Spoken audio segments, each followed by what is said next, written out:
एक रहस्यमयी गांव जहां हर मंगलवार की रात मौत का खेल खेला जाता है। एक के बाद एक खौफनाक मौतें। कोई इसे डायन का प्रकोप बताता है तो कोई देवी का श्राप। वहीं पुलिस का मानना है कि यह किसी शातिर दिमाग का मास्टर प्लान है। गांव में रात ढलते ही हाथों में जलती हुई आग और पैरों में घुंघरू बांधकर आखिर कौन दौड़ता है? वह लड़की गाँव के सभी मर्दों के साथ शारीरिक संबंध क्यों बना रही है और हर मंगलवार की रात के साथ आखिर कौन सा गहरा रहस्य जुड़ा है? कहानी की शुरुआत होती है दक्षिण भारत के एक गांव से, जहां रवि और शैलू रहते हैं। उनका पूरा दिन शरारतों में और देवी महालक्ष्मी के मंदिर में मस्ती करते हुए बीतता है। रवि शैलू को बेहद पसंद करता है और उसकी हर अच्छी बुरी चीज का पूरा ख्याल रखता है। 2 दिन पहले शैलू का काजल खत्म हो गया था, इसलिए रवि ने बड़े प्यार से अपने हाथों से उसके लिए काजल बनाया। उसी दिन जब वे घर लौट रहे थे, तभी शैलू की नजर कुएं में डूबते हुए एक कुत्ते के पिल्ले पर पड़ी। उसे तड़पता देख रवि ने अपनी परवाह किए बिना उस बेजुबान पिल्ले की जान बचा ली। उस दिन के बाद से शैलू उस पिल्ले को हमेशा अपने साथ ही रखने लगी। शैलू अपनी नानी के साथ रहती है क्योंकि उसकी माँ अब इस दुनिया में नहीं रही और पिता ने दूसरी शादी कर ली है। पिता ने साफ कह दिया है कि शैलू की माँ के नाम पर जो 3 एकड़ जमीन है,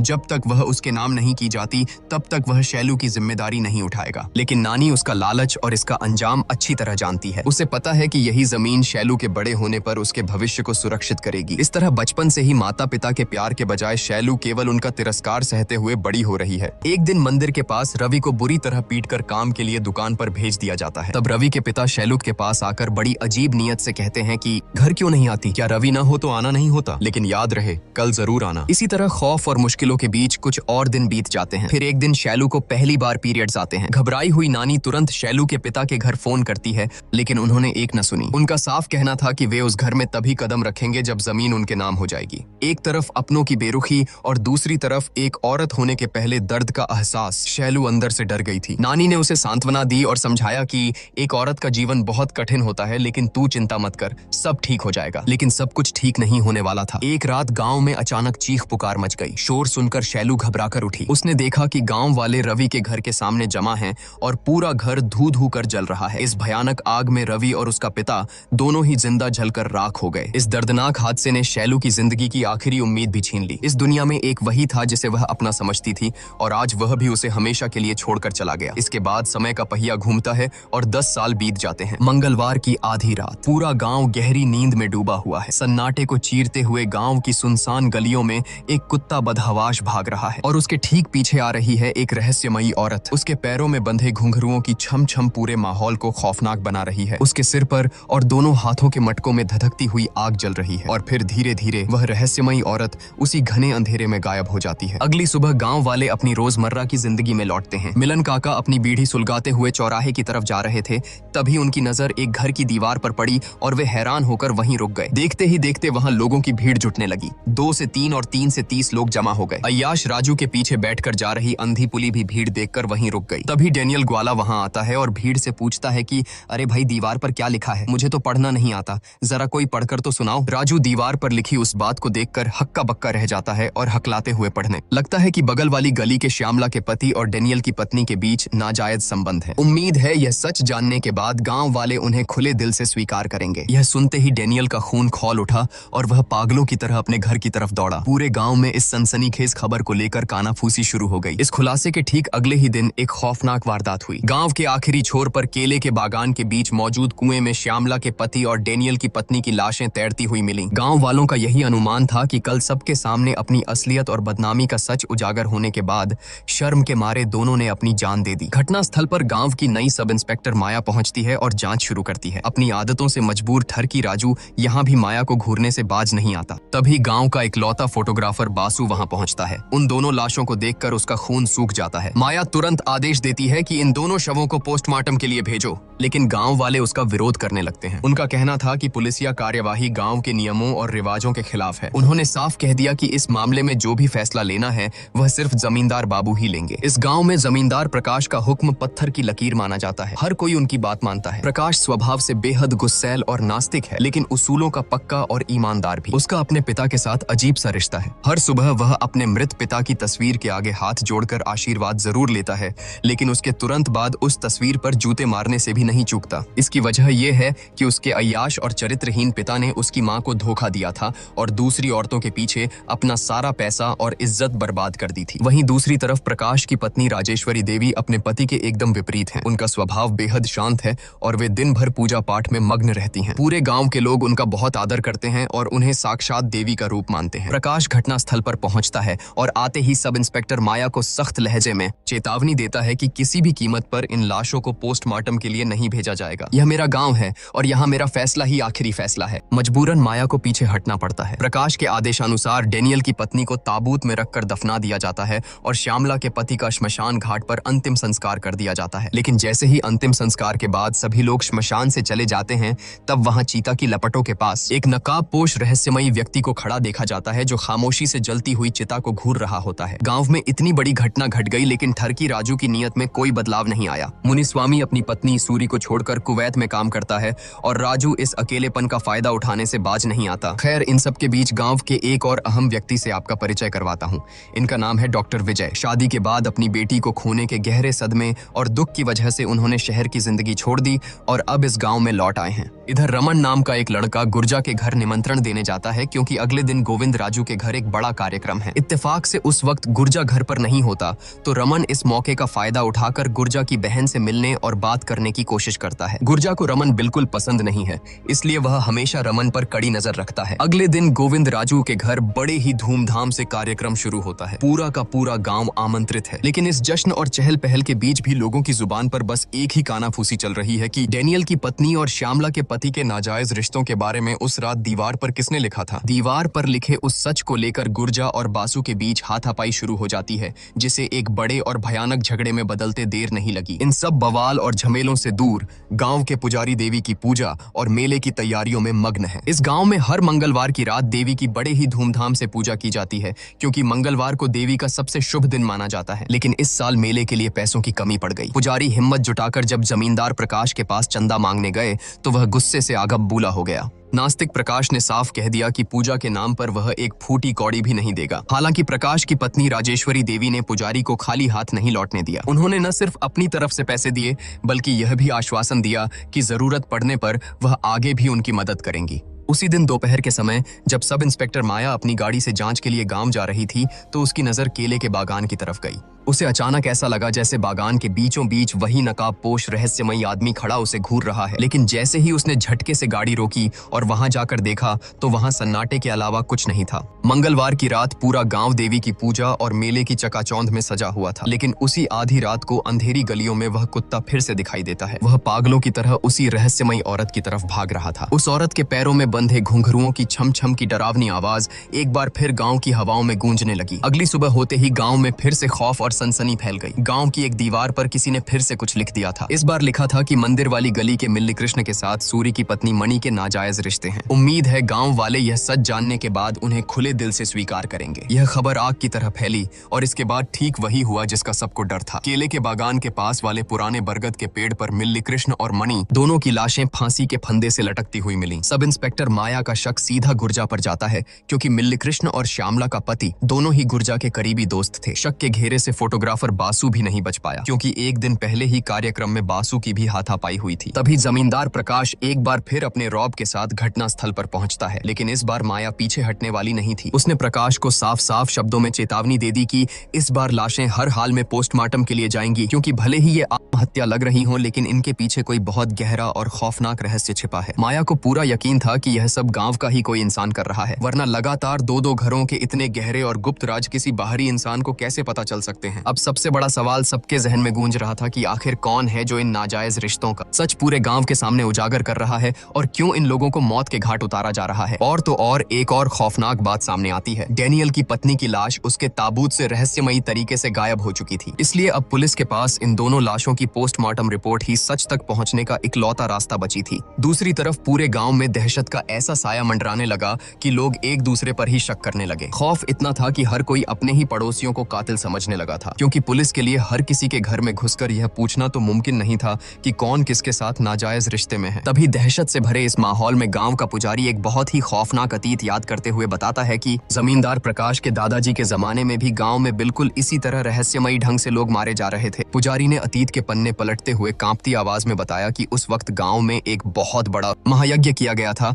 और देवी महालक्ष्मी की रौद्र रूप वाली मूर्ति मंदिर में स्थापित की गई थी। उसके बाद जाकर ही उन मौतों का खौफनाक सिलसिला थमा था। और और अब ठीक वैसे ही गांव में सारी मौतें सिर्फ मंगलवार की रात को ही हो रही हैं, उसी दिन जब देवी की विशेष पूजा होती है। इसलिए अब गांव वालों को यकीन हो गया है कि बिना महायज्ञ किए इस तबाही को रोकना नामुमकिन है। चूंकि अगला दिन मंगलवार था, इसलिए यह फैसला लिया गया कि अगले 2 रातों तक पूरे गांव में कड़ी पहरेदारी की जाएगी। तभी बीच में एक कांस्टेबल आकर बात काटता है, जिससे गांव वालों के शक की सुई सीधे सब इंस्पेक्टर माया की तरफ घूम जाती है। उनके मन में सवाल उठने लगता है कि गांव में इस नई एसआई के कदम रखते ही ये रहस्यमयी मौतें क्यों शुरू हो गईं? कहीं ऐसा तो नहीं कि खुद ऑफिसर माया ही किसी साजिश के तहत ये सब करवा रही हो। खैर, गांव में ढिंढोरा पीटने की जिम्मेदारी पुली को दी गई। उसने ढोल पीट पीट कर पूरे गांव में ऐलान कर दिया कि आज रात कोई भी अपने घर से बाहर न निकले, क्योंकि हर मंगलवार की रात मौत उसी के दरवाजे पर दस्तक दे रही है जो नाजायज रिश्तों के दलदल में फंसा है। रात का साया ढलते ही पहरेदारी जोरों पर शुरू हो गई। गांव के अंदर की निगरानी का जिम्मा गुर्जा ने संभाला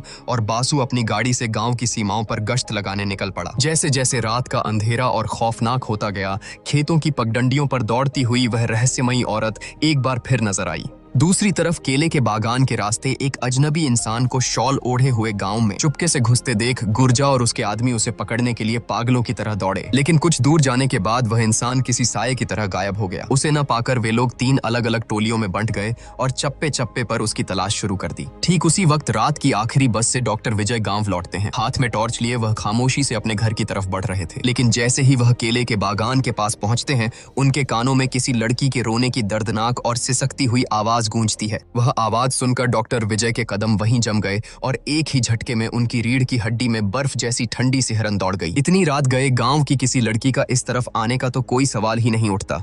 फिर भी डॉक्टर विजय ने हिम्मत जुटाई और उस रोने की आवाज का पीछा करते हुए सीधे केले के बागान के अंदर घुस गए। उधर दूसरी तरफ गुर्जा और उसके आदमियों ने उस शॉल ओढ़े अजनबी को ढूंढ निकाला और उसका पीछा करने लगे। भागते हुए उस आदमी पर गुर्जा ने सटीक निशाना साधकर अपना भाला फेंका, जो सीधा उस आदमी के शॉल को चीरता हुआ निकला। अपनी जान बचाने के लिए वह आदमी नदी में कूदकर भागने की कोशिश करता है, लेकिन आखिर में पकड़ा जाता है। जैसे ही उसके चेहरे से शॉल हटाया जाता है, सब चौंक जाते हैं। वह कोई और नहीं बल्कि उनका जाना पहचाना लड़का रमन था। इधर डॉक्टर विजय उस रोने की आवाज के सहारे जैसे ही बागान के बीचों बीच कुएं के पास पहुंचते हैं, उनकी आंखें फटी की फटी रह जाती हैं। उन्होंने देखा कि कुएं की मुंडेर पर एक लड़की की रूह बैठी है। उस लड़की ने डॉक्टर विजय की तरफ देखा, एक खौफनाक चीख मारी और सीधे उस गहरे कुएं में छलांग लगा दी। दहशत और हैरानी से बुत बने विजय के मुंह से कांपते हुए सिर्फ एक ही नाम निकला, शैलू। और इसी खौफनाक मंजर के साथ कहानी 18 महीने पीछे चली जाती है। छोटी सी शैलू अब बड़ी हो चुकी है। वह अभी भी अपनी नानी के साथ ही रहती है और उसके साथ है उसका बचपन का वो कुत्ता जिसे उसने कुएं में डूबने से बचाया था, जिसका नाम उसने प्यार से राजा रखा है। कॉलेज में पढ़ने वाली खूबसूरत और होशियार शैलू को अपने इंग्लिश टीचर शिवा से प्यार हो गया है। शिवा भी इस बात को बहुत अच्छी तरह जानता है, क्योंकि शैलू बहुत पहले ही उसका ध्यान अपनी ओर खींच चुकी थी। क्लास में शेक्सपियर की रोमांटिक कहानियां पढ़ाते पढ़ाते कब वे दोनों असल जिंदगी के रोमियो जूलियट बन गए, उन्हें खुद पता नहीं चला। पहली नजर में ही शैलू उस पर अपना दिल हार बैठी थी। लंबे समय तक उनका यह प्यार भरा रिश्ता छुप छुप कर चलता रहा। फिर एक दिन शिवा के जन्मदिन पर शैलू अपने हाथों से उसके लिए खीर बनाकर लाती है। खीर खिलाते वक्त जब दोनों के बीच नजदीकियां बढ़ने लगती हैं, तो शैलू घबरा जाती है और वहां से बाहर भाग खड़ी होती है। लेकिन कुछ ही पल बाद वह खुद को रोक नहीं पाती और वापस शिवा के पास लौट आती है। बाहर तेज बारिश हो रही थी और उस भीगती बारिश में दोनों जिस्म एक दूसरे की पनाह में सुकून ढूंढने लगते हैं। बिस्तर की खामोश गर्माहट उनके प्यार भरे स्पर्श में घुल जाती है और दोनों पूरी तरह से एक दूसरे के हो जाते हैं। इस तरह उन दोनों के रिश्ते की गहराई और भी बढ़ जाती है। प्यार और रोमांस में डूबे हुए ऐसे ही कुछ और महीने बीत जाते हैं। सब कुछ बहुत खूबसूरत चल रहा था, लेकिन तभी अचानक शिवा कई दिनों तक कॉलेज में क्लास लेने नहीं आता। जिस दिन शिवा वापस कॉलेज आया, शैलू का दिल दर्द से टुकड़े टुकड़े हो गया, क्योंकि शिवा अकेला नहीं लौटा था, बल्कि अपनी नई नवेली दुल्हन को साथ लेकर आया था। खबर मिली कि उसका तबादला हो गया है और वह हमेशा के लिए दूसरे कॉलेज जा रहा है। जाने से पहले बारिश में पूरी तरह भीगी हुई और सदमे में खड़ी शैलू के पास शिवा आया और बड़ी ही बेरहमी से ताना मारते हुए बोला कि शेक्सपियर की कुछ कविताएं ऐसी होती हैं जिन्हें रोज पढ़ा जाए तो इंसान बोर हो जाता है, इसलिए मौका मिलने पर उन्हें बस एक बार मजे के लिए पढ़ना चाहिए और फिर हमेशा के लिए छोड़ देना चाहिए। मेरे लिए तुम बिल्कुल उसी कविता की तरह थी। यह कहकर शिवा अपनी पत्नी के साथ गाड़ी में बैठकर वहां से चला गया। शैलू बीच सड़क पर खड़ी खड़ी फूट फूट कर रोने लगी। जिंदगी में पहली बार उसने किसी को इतनी शिद्दत से चाहा था और उसी इंसान ने उसके प्यार का ऐसा भयानक मजाक उड़ाया। शैलू किसी तरह अपने टूटे हुए दिल और आंसुओं को संभालकर घर लौटी, लेकिन वहां किस्मत उसका एक और कड़ा इम्तिहान ले रही थी। उसने देखा कि उसे बेइंतहा प्यार करने वाली उसकी इकलौती नानी भी हमेशा के लिए आंखें मूंद चुकी हैं। महज चंद घंटों के अंदर शैलू की हंसती खेलती जिंदगी पूरी तरह से तबाह हो गई। इतने सालों बाद भी उसके माता पिता का रवैया नहीं बदला था। उन्होंने नानी के अंतिम संस्कार में आने तक की जहमत नहीं उठाई, बल्कि अपना वही पुराना रटा रटाया लालची फरमान सुना दिया कि जब तक जमीन हमारे नाम नहीं करोगी हम तुम्हें अपने साथ नहीं ले जाएंगे। अपनों का यह लालच और लगातार मिलता तिरस्कार अब शैलू की बर्दाश्त से बाहर हो चुका था। गुस्से और दर्द में तड़पती शैलू ने पूरे गांव के सामने जमीन के कागजात अपने लालची पिता के मुंह पर दे मारे और उन्हें घर से निकाल दिया। बदले में उसे अपने ही पिता से सिर्फ बद्दुआएं और गालियां मिली। अब इस बड़ी सी दुनिया में उसका अपना कहने वाला सिर्फ उसका कुत्ता ही बचा था। शैलू ने खाना पीना सब छोड़ दिया और दिनों दिन बीमार और बेसुध सी रहने लगी। लेकिन कुछ समय बीतने के बाद शैलू के अंदर एक बहुत ही अजीब, विचलित करने वाला और खौफनाक बदलाव आने लगा। वह गांव के अलग अलग मर्दों के साथ शारीरिक संबंध बनाने लगी। एक के बाद एक अनगिनत मर्द, चाहे वह काम करने की जगह हो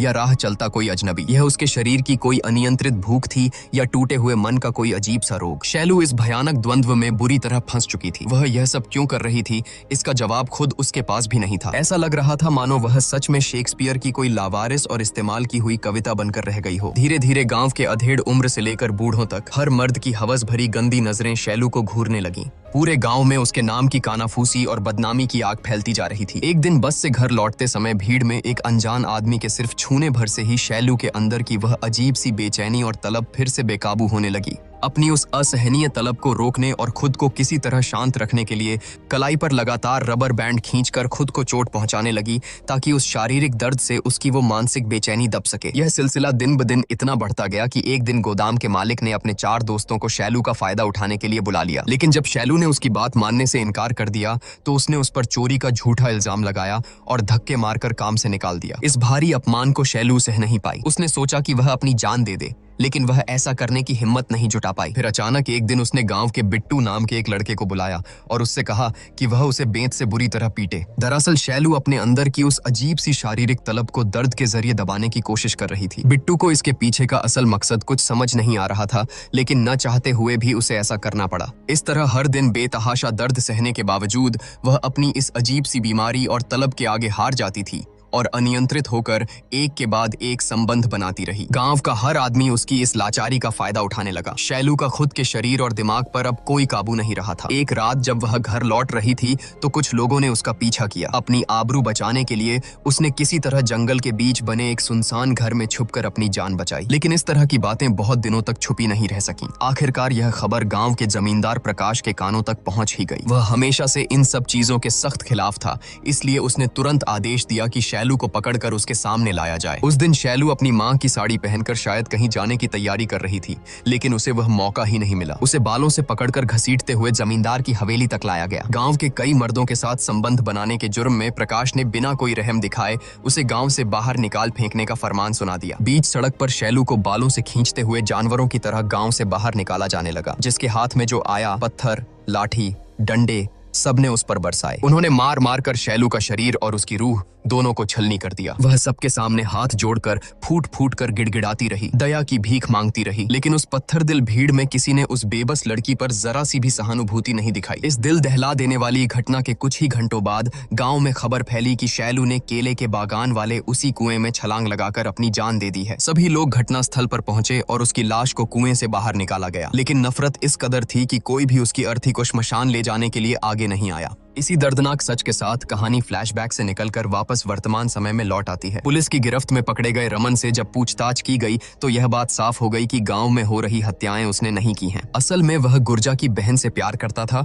और उसे अच्छी तरह पता था कि गुर्जा इस रिश्ते को कभी नहीं मानेगा। इसलिए वह जानबूझकर दीवार पर उन दोनों का नाम लिखने गया था, ताकि बदनामी के डर से गुर्जा खुद ही अपनी बहन की शादी उससे करवा दे। उधर सब इंस्पेक्टर माया गहरे असमंजस में पड़ गई, क्योंकि पोस्टमार्टम की जो रिपोर्ट आई थी उसने पुलिस को पूरी तरह उलझा दिया था और रहस्यों का एक नया मायाजाल बुन दिया था। दूसरी तरफ केले के बागान में डॉक्टर विजय द्वारा शैलू की रूह को देखे जाने की खबर पूरे गांव में जंगल की आग की तरह फैल चुकी थी। रमन के निर्दोष साबित होने के बाद अब कातिल की तलाश और तेज हो गई। इसलिए अगले हफ्ते सोमवार की रात को ही गुर्जा अपने पूरे दलबल के साथ पहरेदारी के लिए निकल पड़ा। उसका मकसद साफ था कि आज रात चाहे कुछ भी हो जाए, उस कातिल को हर हाल में पकड़ना है। रात की हवाओं में जलती हुई मशालों की तपिश और दहशत घुली हुई थी। आज फिर से वही रहस्यमयी औरत अपने घुंघरुओं की डरावनी छम छम के साथ दौड़ रही थी। किसी अनजाने खौफ के साए में सब इंस्पेक्टर माया भी चैन की सांस नहीं ले पा रही थी, इसलिए वह भी अपनी जीप लेकर रात के अंधेरे में गांव की तरफ निकल पड़ी। इधर केले के बागान से घुंघरुओं की सिहरन पैदा करने वाली आवाज सुनकर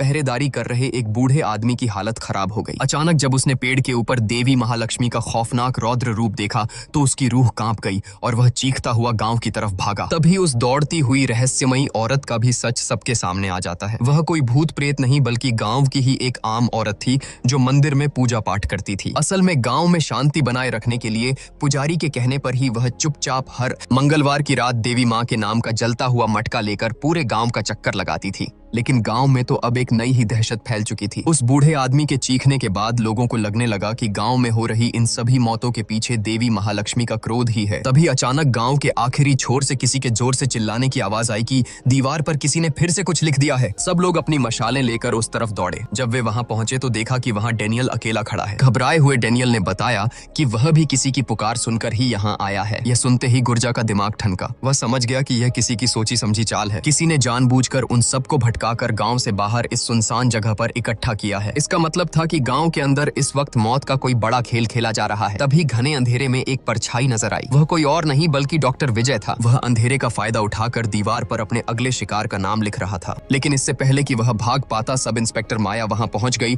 और उसने डॉक्टर विजय को रंगे हाथों पकड़ लिया। असल में पोस्टमार्टम की रिपोर्ट आने के बाद माया का पहला शक डॉक्टर विजय पर ही गया था, क्योंकि विजय यह बात बहुत अच्छी तरह से जानता था कि गांव वाले किसी भी कीमत पर लाशों को पोस्टमार्टम के लिए नहीं जाने देंगे। इसी बात का फायदा उठाकर उसने बड़ी आसानी से उन सभी को नशे की हैवी डोज देकर मौत के घाट उतार दिया था। रंगे हाथों पकड़े जाने पर विजय ने वहां से भागने की कोशिश की। माया और उसके बीच हाथापाई शुरू हो गई, लेकिन तभी मौका देखकर विजय ने माया की गर्दन में एक नशीला इंजेक्शन घोंप दिया और उसे बंदी बना लिया। दूसरी तरफ गांव के बाहर गश्त लगा रहा बासु जंगल के अंदर से आ रही किसी की आवाज सुनकर अकेला ही उस घने जंगल में घुस गया। लेकिन कहानी यहाँ से एक बेहद अजीब और चौंकाने वाला मोड़ लेती है। कुछ घंटों बाद जब माया को होश आया तो उसने खुद को बंदी पाया। उसने विजय से पूछा कि तुम यह सब क्यों कर रहे हो? आखिर किसके लिए तुम इतने लोगों की जान ले रहे हो? विजय की तरफ से बेहद ठंडी और खौफनाक आवाज में सिर्फ एक नाम गूंजा, शैलू। यह नाम सुनकर माया को जरा भी हैरानी नहीं हुई, क्योंकि जब से वह गांव आई थी उसने विजय और शैलू के बीच चल रहे तथाकथित नाजायज रिश्ते की कानाफूसी सुन रखी थी। माया को लगा कि शैलू को गांव से बेइज्जत करके निकाले जाने का बदला ही विजय इस खूनी खेल के जरिए ले रहा है। लेकिन जैसे ही माया ने यह बात कही, विजय का खून खौल उठा। उसने जोर से दहाड़ते हुए कहा कि जुबान संभाल कर बात करो। अगर शैलू के बारे में एक और गंदा लफ्ज निकाला तो मैं तुम्हारी जीभ खींच लूंगा। जो आंखों के सामने दिखता है वो हमेशा सच नहीं होता। विजय ने माया को बताया कि गांव में हो रही मौतों के पीछे यकीनन उसी का हाथ है, और केले के बागान में शैलू के भूत को देखे जाने की जो कहानी पूरे गांव में आग की तरह फैली है, असल में उसके पीछे एक बहुत बड़ा और गहरा राज छिपा है। इसी के साथ कहानी एक बार फिर कुछ महीने पीछे जाती है। उस रात जब कुछ गुंडों ने शैलू का पीछा किया था तो उनसे अपनी आबरू बचाकर भागते भागते शैलू जंगल के बाहर आकर बेहोश हो गई थी। खुशकिस्मती से उसी वक्त डॉक्टर विजय शहर से वापस लौट रहा था। उसने जंगल के किनारे शैलू को बेसुध हालत में देखा और उसे वहां से सुरक्षित बचा लाया। जब शैलू को होश आया तो वह इतनी टूट चुकी थी कि उसने खुद को खत्म करने की कोशिश की, लेकिन विजय ने उसे किसी तरह शांत किया। जब विजय ने उससे उसकी पूरी आपबीती सुनी तो एक डॉक्टर होने के नाते उसके दिमाग में कुछ शक पैदा हुआ। उसने तुरंत शैलू के खून का सैंपल लिया और उसे शहर की एक बड़ी लैब में टेस्ट के लिए भेज दिया। फिर जब उस ब्लड टेस्ट की रिपोर्ट आई तो उसमें एक ऐसा सनसनीखेज और रोंगटे खड़े कर देने वाला सच सामने आया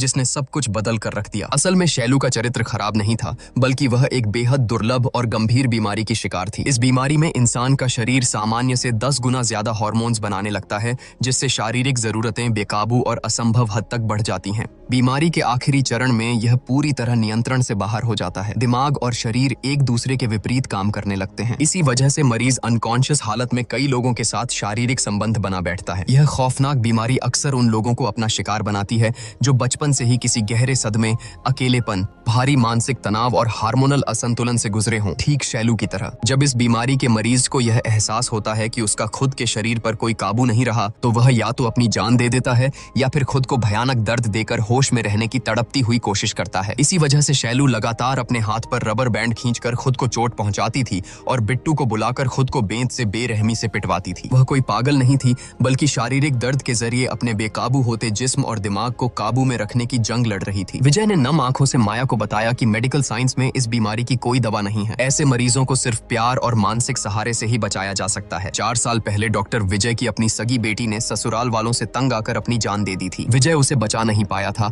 और इस बात के लिए वह हर दिन घुट घुट कर खुद को कोसता था। तभी किस्मत ने शैलू को उसके सामने ला खड़ा किया। विजय को शैलू में अपनी मरी हुई बेटी नजर आई। जिंदगी से मिले इस दूसरे मौके को विजय ने नहीं गवाया और उसने शैलू को अपनी बेटी की तरह पालना और संभालना शुरू कर दिया। लेकिन इस जाहिल गांव वालों की गंदी सोच ने एक बेबस बेटी और एक लाचार पिता के इस पवित्र रिश्ते को भी नाजायज संबंध का नाम दे दिया। विजय समझ चुका था कि अपने भविष्य और इस बीमारी के डर से शैलू खुद को तिल तिल कर खत्म कर रही है। लेकिन ठीक उसी वक्त घने अंधेरे में डूबी शैलू की जिंदगी में कोई एक उम्मीद की किरण बनकर आया। एक ऐसा इंसान जिसने शैलू का हाथ थामा। इसी खुलासे के साथ कहानी फ्लैशबैक से निकलकर वापस वर्तमान समय में लौट आती है। घने और खौफनाक जंगल में बासु के सामने वही नकाबपोश रहस्यमयी आदमी खड़ा है। बिना एक पल गवाए वह पूरी फुर्ती और दरिंदगी के साथ बासु को जान से मारने के लिए उस पर झपट पड़ता है। लेकिन बासु भी हार मानने वालों में से नहीं था। दोनों के बीच एक भयानक हाथापाई शुरू हो जाती है। लड़ते लड़ते बासु उस नकाबपोश आदमी पर चाकू से जोरदार वार करता है और उसे जमीन पर गिरा देता है। जैसे ही बासु सच जानने के लिए उस आदमी के चेहरे से नकाब नोचता है, अचानक अंधेरे को चीरता हुआ शैलू का कुत्ता खूंखार तरीके से बासु के ऊपर छलांग लगा देता है। राजा के इस अचानक हुए हमले से बासु पल भर के लिए अपना संतुलन खो बैठता है। तभी अचानक वह नकाबपोश आदमी अंधेरे को चीरता हुआ हवा में छलांग लगाता है और एक ही झटके में अपना त्रिशूल बासु के सीने के आर पार कर देता है। इस रोंगटे खड़े कर देने वाले खूनी मंजर के साथ ही दूसरी तरफ डॉक्टर विजय माया के सामने उस सबसे बड़े राज से पर्दा उठाता है। शैलू की जिंदगी में आई वो उम्मीद की किरण कोई और नहीं बल्कि उसका बचपन का दोस्त रवि था और वही इस वक्त नकाब के पीछे छुपकर बासु को मौत के घाट उतारकर अपना इंतकाम ले रहा है। जब रवि सालों बाद पहली बार शैलू के सामने आया था तो शैलू को अपनी आंखों पर यकीन ही नहीं हुआ था कि रवि जिंदा है, क्योंकि पूरे गांव को तो यही पता था कि उस रात की भयानक आग में रवि और उसका पिता जलकर राख हो गए थे। तो फिर उस रात असल में हुआ क्या था? कहानी फिर से एक दर्दनाक फ्लैशबैक में जाती है। उस दिन जब रवि के शराबी पिता ने बुरी नीयत से शैलू को अपने घर बुलाया था तो उसने शैलू के साथ घिनौनी हरकत करने की कोशिश की थी। असल में वह नीच इंसान पहले भी ऐसा कर चुका था, लेकिन शैलू तब इतनी छोटी और मासूम थी कि उसे इन सब बातों का मतलब ही समझ नहीं आता था। लेकिन उस दिन रवि ने अपने बाप को इस हैवानियत को अंजाम देते हुए रंगे हाथों पकड़ लिया। गुस्से से पागल हुए रवि ने अपने ही बाप को जान से मार डाला, पूरे घर में आग लगा दी और वहां से भाग निकला। उस भयानक आग में रवि का आधा चेहरा बुरी तरह झुलस गया था। भागते हुए उसे देवी के मंदिर के बाहर एक नकाब पड़ा मिला। उसने उस नकाब को पहन लिया और फिर वही नकाब उसकी नई पहचान बन गया। इस खौफनाक घटना के बाद रवि की कभी हिम्मत ही नहीं हुई कि वह अपने जले हुए चेहरे और कातिल हाथों के साथ शैलू का सामना कर सके। इसलिए वह बिना किसी को बताए दुनिया की नजरों से गायब हो गया। पूरे गांव के लिए वह मर चुका था, लेकिन असल में वह एक साये की तरह हमेशा शैलू के आसपास भटकता रहा और हर पल उस पर नजर रखता रहा। फिर सालों बाद जब शैलू अपनी जिंदगी के सबसे गहरे अंधेरे और अकेलेपन से गुजर रही थी, तब रवि ने उसके सामने आकर उसे शादी के लिए प्रपोज किया। शैलू ने रोते हुए मना कर दिया और कहा कि उसका जिस्म अब अपवित्र हो चुका है, वह इस लायक नहीं रही। लेकिन रवि ने उसे गले लगाकर कहा कि उसे इन सब बातों से कोई फर्क नहीं पड़ता। उसने बचपन से देखा था कि शैलू ने अपनों और इस दुनिया से कितना दर्द सहा है। रवि की नजरों में शैलू आज भी गंगा की तरह पवित्र थी। यह सुनकर डॉक्टर विजय बेहद खुश हुए। उन्होंने फैसला किया कि वह खुद मंगलवार की रात देवी महालक्ष्मी के मंदिर में उन दोनों की गुपचुप शादी करवाएंगे। शादी का जोड़ा और बाकी सामान खरीदने के लिए विजय सोमवार की रात रवि को अपने साथ शहर ले गए। लेकिन जब वे अगली सुबह खुशी खुशी गाँव लौटे तो उनके पैरों तले जमीन खिसक गई। उन्हें खबर मिली कि गाँव वालों द्वारा सड़क पर घसीटे जाने और उस भयानक जिल्लत और अपमान को बर्दाश्त न कर पाने की वजह से शैलू ने कुएं में कूदकर अपनी जान दे दी है। इस मनहूस खबर ने पल भर में रवि के सारे हसीन सपनों को चकनाचूर कर दिया। जब निर्दयी गांव वाले शैलू की लाश को नदी में फेंकने पर आमादा थे, तब डॉक्टर विजय ने उनसे झूठ कहा कि उसने शहर की म्यूनिसिपैलिटी को खबर कर दी है और वे लोग आकर लाश को ले जाएंगे। उस दिन एक तरफ बचपन का वो प्रेमी हार गया था और दूसरी तरफ अपनी बेटी खो चुका एक पिता। दोनों ही शैलू को बचाने में नाकाम रहे थे। यह दर्दनाक दास्तान सुनकर सब इंस्पेक्टर माया ने विजय से पूछा कि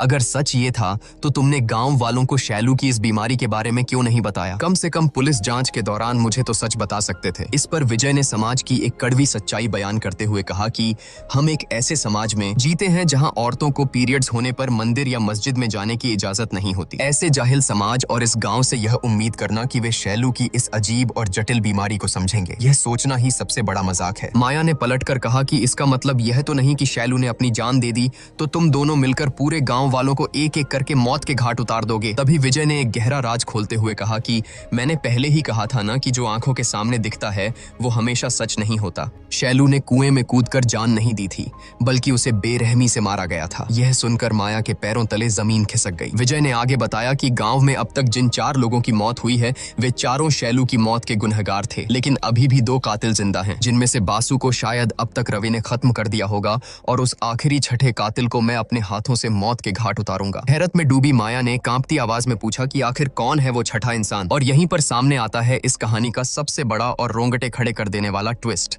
क्योंकि वो छठा इंसान कोई और नहीं बल्कि पूरे गांव में साक्षात देवी मानी जाने वाली जमींदार की पत्नी राजेश्वरी देवी थी। डॉक्टर विजय और माया की ये सारी बातें बाहर खड़ा जमींदार प्रकाश छुपकर सुन रहा था। अपनी पत्नी का ये खौफनाक सच जानकर वह गुस्से से पागल हो गया। वह सीधा अपनी हवेली पहुंचा और जाकर राजेश्वरी की गर्दन दबोच ली। लेकिन राजेश्वरी भी कोई आम औरत नहीं बल्कि बहुत ही शातिर और खतरनाक थी। हाथापाई के बीच उसने अचानक एक खंजर निकाला और सीधा प्रकाश के पेट में घोंप दिया। खून से लथपथ होने के बावजूद प्रकाश ने अपनी आखिरी ताकत जुटा उसे किसी तरह काबू में किया और दर्द से कराहते हुए पूछा कि आखिर क्यों किया तूने ऐसा। इसी जबरदस्त ट्विस्ट के साथ कहानी एक बार फिर अपने आखिरी और सबसे भयानक राज से पर्दा उठाने के लिए फ्लैशबैक में चली जाती है। उस रात जब कुछ गुंडों ने शैलू का पीछा किया था तो अपनी जान बचाने के लिए वह भागकर जंगल के उसी पुराने और सुनसान घर में छुप गई थी। लेकिन वहां उसने जो देखा वह किसी सदमे से कम नहीं था। उसने साक्षात देवी मानी जाने वाली राजेश्वरी और फोटोग्राफर बासु को बेहद आपत्तिजनक और अंतरंग हालत में देख लिया था। जब राजेश्वरी को भनक लगी कि शैलू ने उनका यह गंदा राज जान लिया है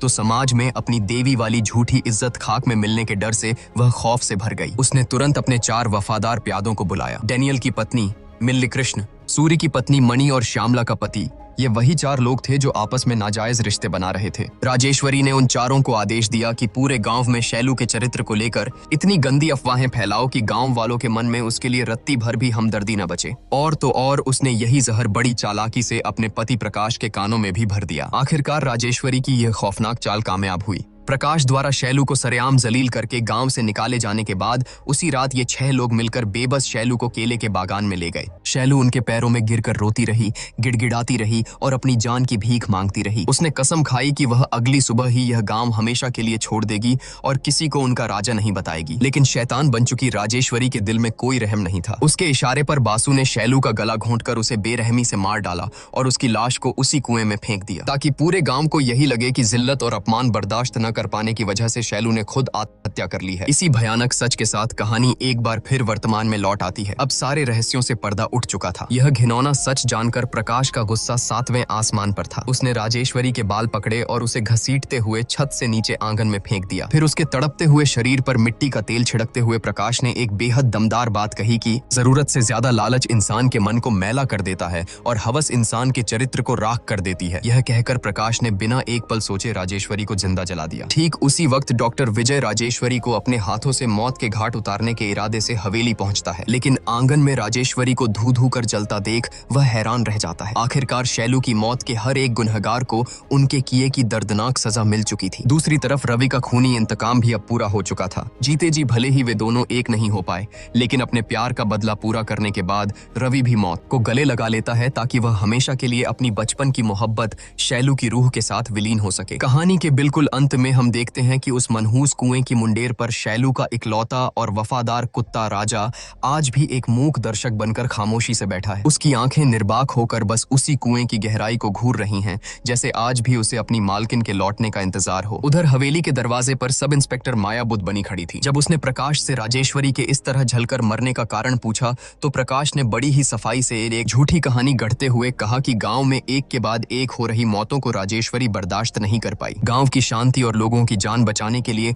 उसने खुद को देवी महालक्ष्मी के चरणों में समर्पित कर दिया और अपनी बलि दे दी। इसलिए अब इस मामले में किसी जांच की कोई जरूरत नहीं है। उसी रात जब डॉक्टर विजय प्रकाश के घावों का इलाज करने के लिए हवेली आया तो उसने प्रकाश से सीधा सवाल किया कि तुमने उसे अपने हाथों से जिंदा जलाया और फिर गांव वालों के सामने उसे एक महान देवी बनाकर क्यों पेश किया। प्रकाश ने एक गहरी सांस ली और बेहद संजीदगी से कहा कि यह पूरा गांव राजेश्वरी को साक्षात देवी मानता था डॉक्टर। अगर मैं उन्हें सच बता देता तो उनका वो पवित्र विश्वास हमेशा के लिए टूट जाता। और याद रखना, जब इंसान का विश्वास टूटता है तो प्यार, डर और भक्ति सब खत्म हो जाता है। बचती है तो सिर्फ मूर्खता और अराजकता। अपनी बात खत्म करने के बाद प्रकाश ने अपनी तेज नजरों से विजय की आंखों में देखा और पूछा कि मैंने तो तुम्हारे सवाल का जवाब दे दिया, लेकिन मुझे मेरे सवाल का जवाब अब तक नहीं मिला। शैलू की मौत वाले दिन तो तुम रवि के साथ शहर में थे, फिर तुम्हें कैसे पता चला कि शैलू ने आत्महत्या नहीं की थी बल्कि उसका कत्ल हुआ था? यह सवाल सुनते ही डॉक्टर विजय जोर जोर से पागलों की तरह हंसने लगा, और इसी हंसी के साथ सामने आता है इस फिल्म का एक और माइंड ब्लोइंग ट्विस्ट। असल में पूरे गांव में जिस पुली को सब अंधा समझते थे, वह बिल्कुल भी अंधा नहीं था। वह बस सालों से मुफ्त का खाना और लोगों की सहानुभूति बटोरने के लिए अंधेपन का नाटक कर रहा था। जिस रात केले के बागान में उन 6 लोगों ने मिलकर बेबस शैलू का बेरहमी से कत्ल किया था, उस रात वह अंधा पुली वहीं छुपकर सब देख रहा था। उसी ने आकर डॉक्टर विजय और रवि को शैलू की मौत का वो खौफनाक सच बताया था, जिसके बाद उन दोनों ने मिलकर एक एक गुनहगार को चुन चुन कर मारा और शैलू की मौत का बदला लिया। कुछ महीनों की शांति के बाद गांव की दीवारों पर एक बार फिर से किसी के गुप्त राज लिखे जाने लगे हैं। पूरे गांव में फिर से खौफ और दहशत का वही साया मंडराने लगा है। लेकिन इस बार कातिल कौन है? क्या डॉक्टर विजय ने उस रात केले के बागान में शैलू की जो रूह देखी थी, वह सच में शैलू का भूत था? एक बात तो सच है कि इंसान चाहे कितना भी बड़ा गुनाह कर ले और इंसानों के बनाए कानून की आंखों में धूल झोंक दे, लेकिन प्रकृति और ईश्वर के न्याय से कोई नहीं बच सकता। उनके किए की सजा उन्हें मिल ही जाती है। इस रोंगटे खड़े कर देने वाले सस्पेंस और एक जबरदस्त ओपन एंडिंग के साथ आज की हमारी यह मास्टरपीस फिल्म मंगलवार यहीं समाप्त होती है। दोस्तों, इस कहानी ने तो सच में रोंगटे खड़े कर दिए, लेकिन एक सवाल मैं आप पर छोड़ता हूँ। इस पूरी कहानी में आपके हिसाब से असली विलेन कौन था? वो जाहिल गाँव वाले, शातिर राजेश्वरी, या फिर खुद शैलू की खराब किस्मत? अपना जवाब कमेंट्स में जरूर लिखें और इसी तरह की फिल्मों का एक्सप्लेनेशन देखते रहने के लिए हमारे चैनल झटपट बॉलीवुड को जरूर सब्सक्राइब करें।